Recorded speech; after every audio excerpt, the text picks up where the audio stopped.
Le deuxième livre de Samuel, chapitre 2.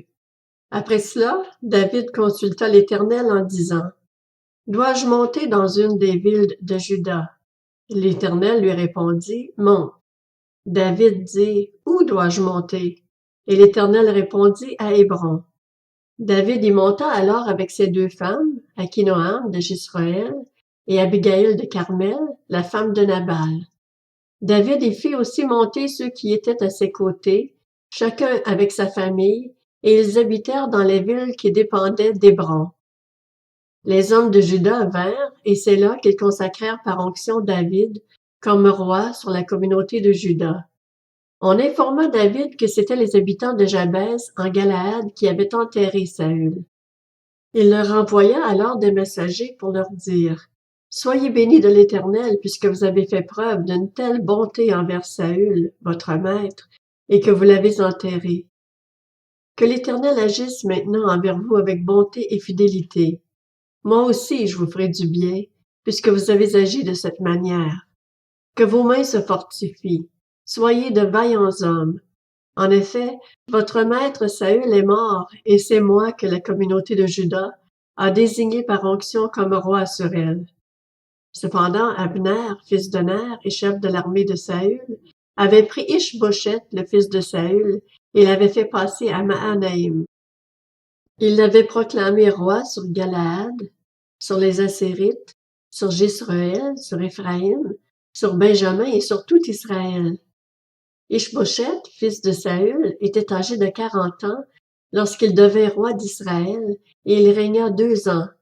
Seule la communauté de Juda suivit David. La période pendant laquelle David régna à Hébron sur la communauté de Juda fut de 7 ans et 6 mois. Abner, fils de Ner, et les serviteurs d'Ish-Bosheth, le fils de Saül, sortirent de Mahanaïm en direction de Gabaon. Joab, le fils de Tseruja, et les serviteurs de David, se mirent eux aussi en marche. Ils se rencontrèrent près de l'étang de Gabaon et ils s'arrêtèrent, les uns d'un côté de l'étang, les autres de l'autre. Abner dit à Joab, « Que les jeunes se lèvent donc et combattent devant nous. » Joab répondit qu'ils se lèvent. Ils se levèrent et s'avancèrent en nombre égal, 12 pour Benjamin et Ish-Bosheth, le fils de Saül, et 12 serviteurs de David. Chacun attrapa son adversaire par la tête et lui enfonça son épée dans le côté. Ils tombèrent tous ensemble. On appela alors cet endroit qui se trouve près de Gabaon, Elkat Hatsurim. Il y eut ce jour-là un combat très rude au cours duquel Abner et les hommes d'Israël furent battus par les serviteurs de David. Les 3 fils de Tseruja, Joab, Abishai et Asaël, se trouvaient là. Asaël était agile comme une gazelle sauvage. Il poursuivit Abner sans se détourner de lui pour aller à droite ou à gauche. Abner regarda derrière lui et dit, « Est-ce toi, Asaël? » Il répondit, « C'est moi. » Abner lui dit, « Détourne-toi à droite ou à gauche, attrape un de ces jeunes gens et prends ses dépouilles. » Mais Asaël ne voulut pas se détourner de lui. Abner insista auprès d'Asaël, « Écarte-toi de moi. Pourquoi devrais-je te frapper et t'abattre? Comment pourrais-je ensuite regarder ton frère Joab en face? » Mais Asaël refusa de s'écarter. Alors Abner le frappa au ventre avec l'extrémité inférieure de sa lance, et la lance sortit par derrière. Il tomba et mourut sur place. Tous ceux qui arrivaient à l'endroit où Asaël était tombé mort s'y arrêtaient.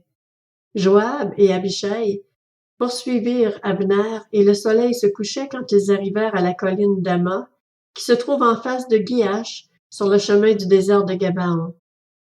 Les Benjaminites se rassemblèrent derrière Abner pour former un seul bloc, et ils s'arrêtèrent au sommet d'une colline. Abner cria à Joab, « L'épée va-t-elle nous dévorer indéfiniment? Ne sais-tu pas que cela débouchera sur de l'amertume? Quand diras-tu enfin à ton peuple de ne plus poursuivre ses frères? » Joab répondit, « Dieu est vivant. Si tu n'avais pas parlé, l'armée n'aurait pas cessé de poursuivre ses frères avant le matin. » Il sonna alors de la trompette, et toute l'armée s'arrêta. Ils cessèrent de poursuivre Israël et de combattre. Abner et ses hommes marchèrent toute la nuit dans la plaine. Ils passèrent le Jourdain, traversèrent tout le Bitron et arrivèrent à Mahanaïm. Joab mit fin à leur poursuite d'Abner et rassembla toute l'armée. Il manquait 19 serviteurs de David et Asaël. Cependant, les serviteurs de David avaient frappé à mort 360 des hommes de Benjamin et d'Abner. Ils emportèrent Asaël et l'enterrèrent dans le tombeau de son père à Bethléem. Puis Joab et ses hommes marchèrent toute la nuit, et ils arrivèrent à Hébron au lever du jour.